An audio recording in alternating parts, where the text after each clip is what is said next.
The real reason you don't get organic leads is because of where you post your content. I'm Amara Andrew. I'm Jeff Sarris. And this is Useful Not Famous, the show where we teach you how to actually be useful and ignore fame. I already forgot what our fucking tag was. No, it's perfect. No, but being useful, how useful is the only way to make money. There you go. Yeah. So tell me what we're talking today about. we're talking about the 3 W's of finding organic leads. That's when, where, and how. And yes, how is a W. He failed out of all basic math and English. So organic leads come down to those 3 things. Today we're focusing on the where, but basically when. It's when people, say you're in real estate, when someone is buying or selling. The where is where they actually spend time. The how is how you need to say it in this moment for it to click and have them want to connect with you. So last week we talked about where in the IRL sense. Today we're talking about where in the online social sense. So I am going to put 5 on the timer. I was just doing my little intro. Let's see, can I do it over here? So here's our 5 timer. It's not even focusing. Oh, there it is. No. Yay. Let's go. So first, I want to talk about what does it mean to post everywhere? So we're sort of reframing the old adage of you never know where your next client is going to come from. And that is like stupid, especially true in the social media sphere. Yeah, I was just going to say of where. So not even post. We didn't even say post everywhere yet, but that is sort of like what we're talking about is why it's important to post everywhere, and specifically where you should be posting that you are skipping.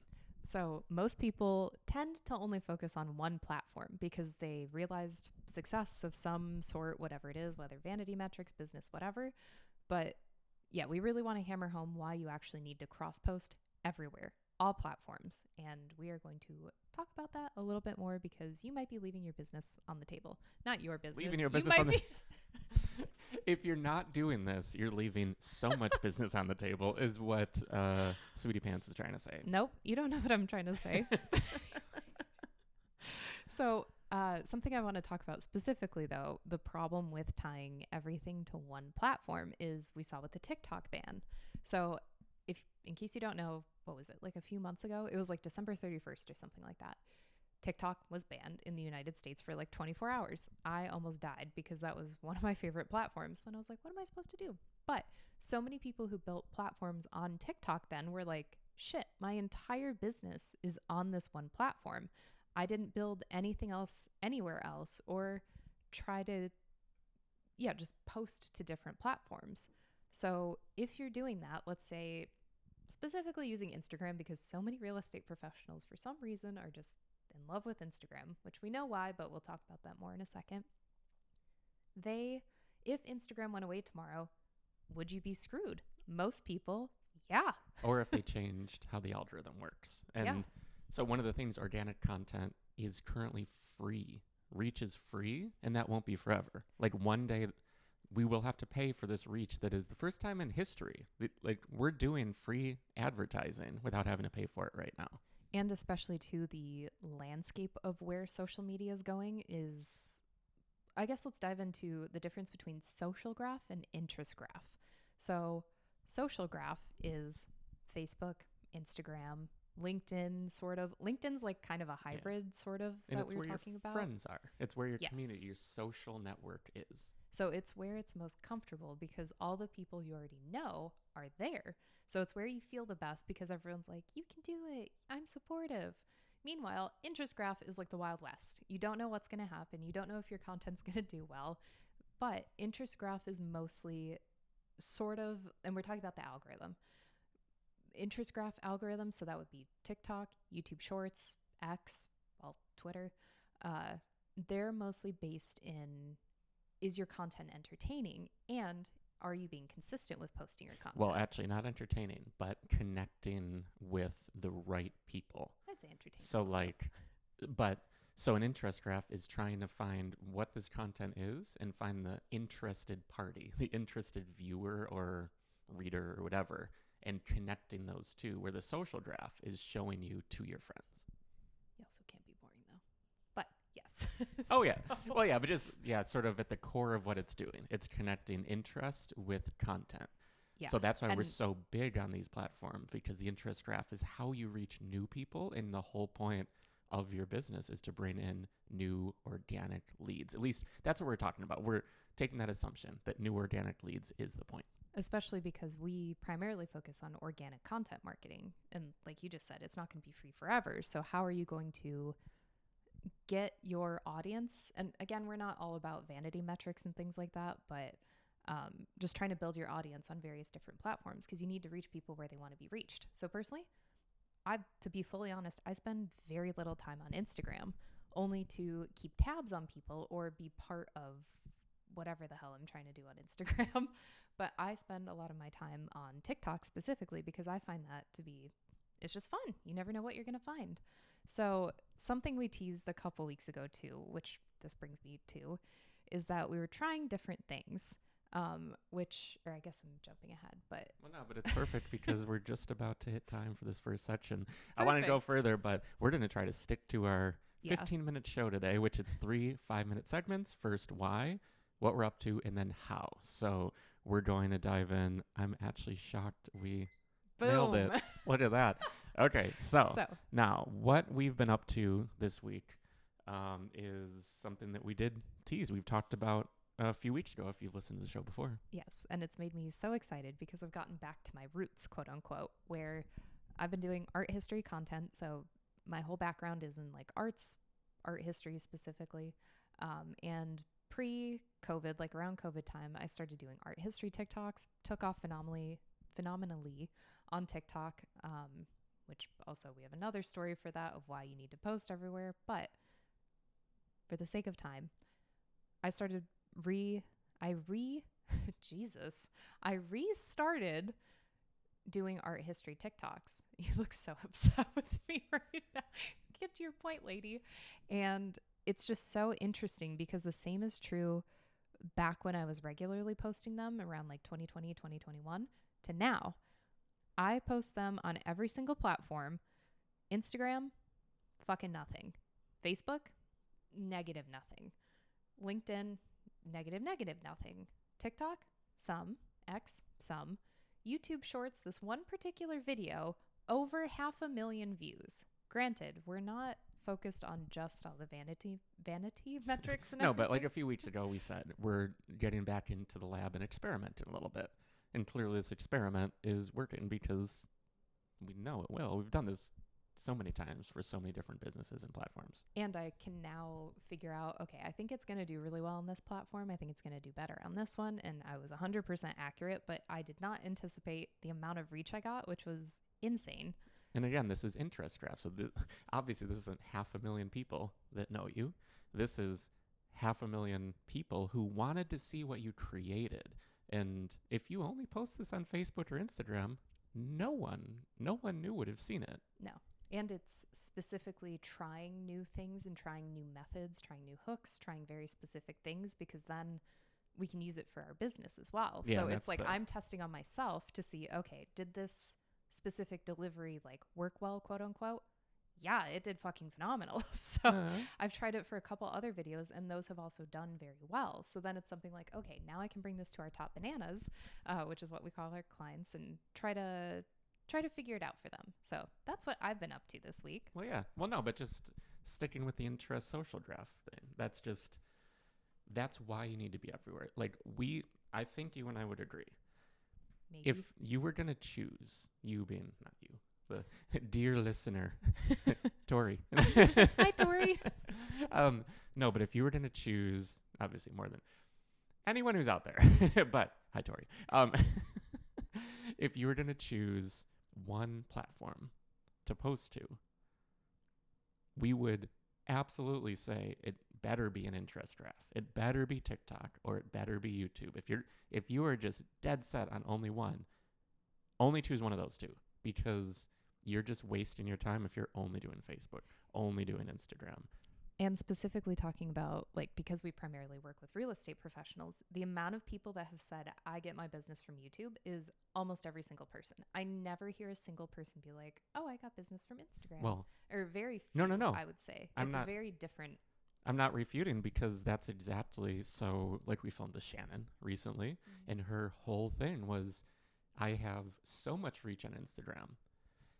All of my business comes from YouTube, where I have I think it was 300 subscribers or 400 subscribers. It was like 584 or And something. like that is just one more example of how the interest graph works for business. The social graph works for social networking and all those things. You can use it. It works. That's like in a way, but it's not how you're reaching all new people. It's how you're you could use it to nurture connections. And especially in real estate, you are trying to find new people. Like you'll have your repeat customers, but presumably people aren't moving every year, every other year. I think what if we framed it that way? Yeah. Like, what if we said, I was yeah. like, look at me. I had my Wheaties this morning. Well, yeah, Instagram. If we thought of it as Instagram for people who are already in your funnel, and we thought of TikTok, YouTube, at times LinkedIn maybe, but TikTok and YouTube specifically as people to enter your funnel. Yeah, I think that's a great way to put it. So Instagram is like nurturing the people that already know you, like you, and trust you. But then this is how you can broaden your depth. Wow, you just heard it here first, folks. This happened in real time and right on time. Well, and just framing it. It's more like it's how we already think, but I think just Okay, so wait, this is perfect. So the third W is how. How? And how it needs to be said in the moment for it to click. There was something about how you said that, and we're going to have a whole episode about the how. And it clicked separately. for both of us at the same Exactly. time. There was something about how you said that clicks in. The reason this show is called Useful Not Famous is because this is what I've done forever, but every single person I've brought it up to has either said how much they love, like oh my gosh, that's something, or they've written it down and told me later, oh, I wrote that down as like a little quote because that's so on the nose with how I feel and what I'm building as well. And people in a variety of like fame levels, businesses, like people who are quote unquote famous who are like, oh, that's so good. It's like, yeah, because it's a great idea and it's true. Well, it's true. Yeah. That's all that it comes down to. It's how I've built everything I've done for 16 years. I sounded like Mickey Mouse. But it's just true. So that's why we rebranded. But anyway, so let's put 5 more minutes on the clock. Now we're going to tell you how to do it. Yeah, so we did the why, we did the what we're up to, and now the how. So I have two hows. One is add locations to your posts. I know that's actually, like old school. I want to clarify, this is the how of this episode because now we have our W's and hows all confused and messed up. So the 3 W's of finding organic leads are when, where, and how. But our show is 3 segments of why, what we're up to, and how. So oh my God, it's almost like it works. This is getting a little confusing, but this is the how of how can you go to the places? How can you get to the places where you're going to get the most business? Yes, and this is how to do it easily and most effectively for your time. As somebody who has made over 10,000 videos, this is the most effective way that you can be consistent and find new people. So obviously the first thing is add locations, like I was saying. So many people still don't add locations to their stuff, and it boggles my mind, or even in their bios. Like we just had somebody, which like no shade or anything, they had not where they live in their bio. And like we forget that because it's like, well, yeah, I know where I live and like other people do. Well, and like just for a little more clarity, it was the county. Yeah. But it wasn't the state. And it was a generic enough county that you would have no idea from coast to coast which state that was. Exactly. So you want to try to have people find you as best as possible and be so specific because just people might not know. Yeah. So, and if I'm searching, like say I'm searching for Denver, Colorado realtor, but if you put like a county name and the county is like Smith County, that's not going to connect. Exactly. So making sure that you're very specific with your locations. I also like that I just declared that is Smith County. I have no idea what it is. Whatever. So but being very specific with your locations. So that's something that we do with like our local hidden gem content. We call it out and abouts.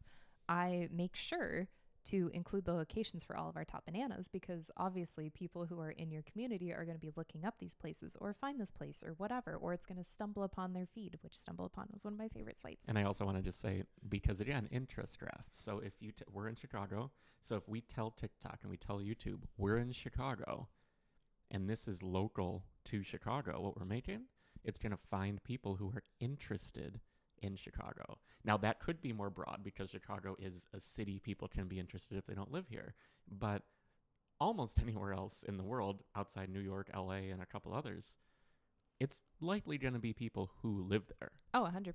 Because even on TikTok, when we travel to different places, because we travel basically more than half the year, in every single city we're at, I get things on TikTok because I scroll through TikTok before bed. Not a good idea. But I get things on TikTok that are hyper local to the area. Even if it's the next town over, 2 towns over, whatever, it's still in the same state. And those are the people that you're trying to reach. I know you'll have out of towners and blah, blah, blah, but that's something totally different. But well, also on TikTok, if you search for specific things, then it'll pop up because I have a shit ton of Miami content that's always popping up. So I'm like, let's go to Miami. Anyway, so that's why you always, always, always want to include locations on your stuff no matter what. Now, I know you can't do it necessarily on YouTube Shorts yet, but they might be working on it. I have no idea. I'm starting rumors. Well, now, how do you get it everywhere? Because, again, time. How do you optimize all of this for time? So that's what I was going to get to because I have no time. So I'm a spreadsheet freak. If you know anything about me, I love a spreadsheet. It gets me so excited. It goes back to my archivist roots. What? And she tells me I'm not good with numbers. I'm not analytical.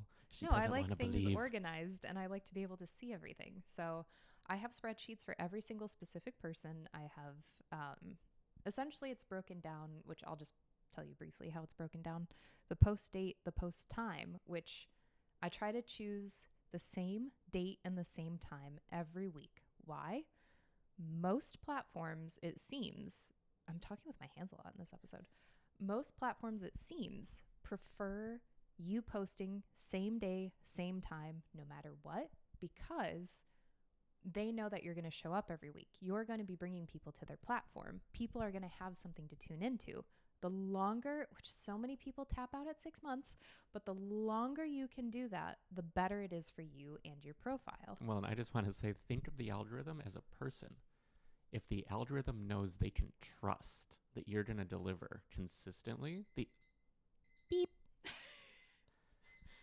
If the algorithm knows that they can trust you, they can trust that you'll deliver on your promises. And part of your promise is the type of content, when you're going to post, the consistency of what you're doing.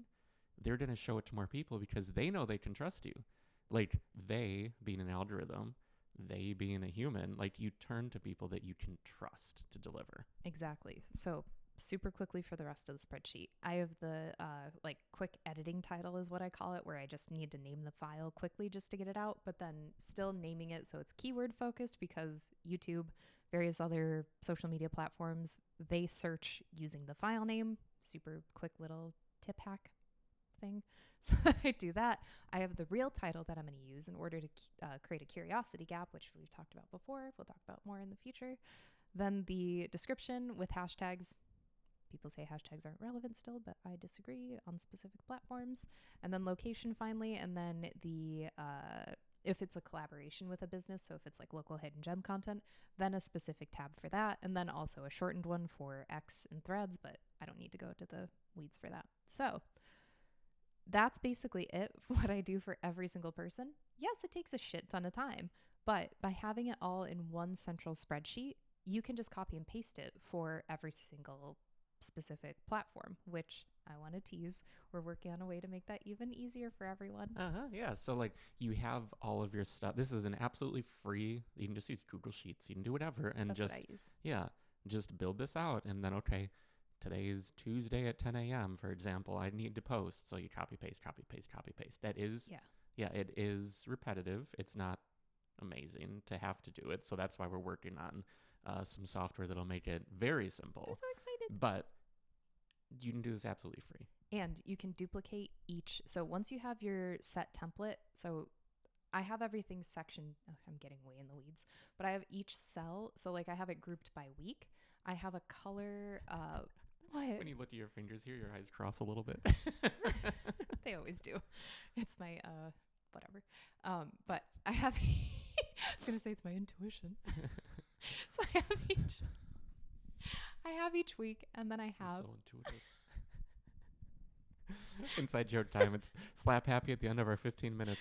So I have each week sectioned off, and then I have a color, like a bar of color underneath it, so then I can see each week super, super quickly. I try to think of holidays ahead of time. I don't really care about holidays, so blah, blah, blah, blah, blah. But doing Meaning it that you way. wouldn't post on Christmas morning. Oh, God, no. That's like the worst thing you could do. Yeah, even if Unless it's on it's- your Tuesday at 10 a.m. No, then I order around the holiday, but if somebody wants to post holiday specific stuff, fine, whatever. But then that's where your social graph comes into play, because your interest graph, nobody gives a shit what you're doing on Christmas morning. I don't care if you have matching pajamas, unless you make it very tantalizing. Anyway, I could talk about spreadsheets for 700 more minutes. Well, yeah, and we'll talk more about the 3 W's of finding organic leads. Because I'm Remember? intuitive. That's when, where, and how. Those are the... No one will ever know what that is. Oh, no. Everything's an inside joke with us. We only speak in inside jokes. But anyway... On So, that note, we'll talk more about, the 3 W's. But if you enjoy this show, make sure you leave a review. Make sure you leave a review. If you could leave a review, that would mean a lot, because it's the only reason we reach people. Post it on social, do whatever, tag us if you have any questions. We'll be back next week. And I'm Jeff Sarris. except if your question is who said that, I'm not telling you. I'm Amara Andrew. And I'm very intuitive.